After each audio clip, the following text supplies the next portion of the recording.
Ako, tatay. Ako here means ito. Chup. Chup means tignan. Tignan mo. Chup. Kang babae, nilaban ko to kasi ipapadala ko dyan.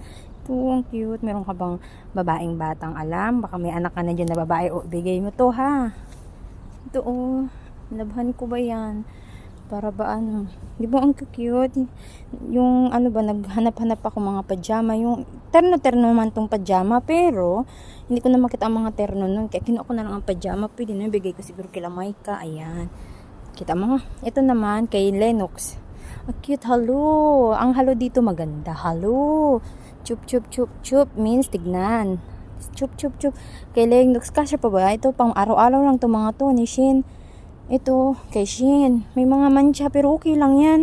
Ito pang araw-araw ni Shin. May mancha lang din. Aks lang naman yan. Ito kay Lennox, halo. Pants ba? Yung overall, ito kay Shin. Ito naman, kay Shin yan. Ito kay Shin. Kaya kay Lennox, kung sinong kakasya, Shin o Lennox. Ito. Ito naman, Shin. O, yan. Pang bahay-bahay lang naman. Mga mancha-mancha naman itong mga to. Kaya okay lang. Diba? Ganda-ganda. Tapos ito yung shoes tatay yung nilaban ko. Diba ang cute? Ito kung kasya sa'yo na. Kung kasya kayan yan na. Polo yan, original to. Kasi medyo damage lang. Pero okay lang yan. Ano ba yan? Ito maganda man kay Shin to. Kay Lennox to. Diba? Tapos ito, pack. Ito naman, kay Shin. Basta marami pa diyan. May nilaban ako nung kahapon. Marami ako nilaban. Ewan ko kung may kakasya kay Sian. Kasi Sian matangkad man. Tsaka malaki si Sian. Wala man naman. Kasya siguro. Pero tignan ko. Pero pag may extra akong pera, baka punta kaming mall. Mga 10 real lang dito. Mga pantulog ba. Mahal kasi ang mga panggala dito. Hindi ko afford. Nangihinayang man ako. Gusto ko man bumili dito para meron naman kahit pa paano, di ba? Package, may ibang bansa sila. Kasi pangarap ko dati, pangarap ko ng bata ako kasi may mga package yung mga tita ko, mga ano, wala kami. Ngayon ako naman magpapadala sa inyo, di ba? Package, ang cute. Halo, halo.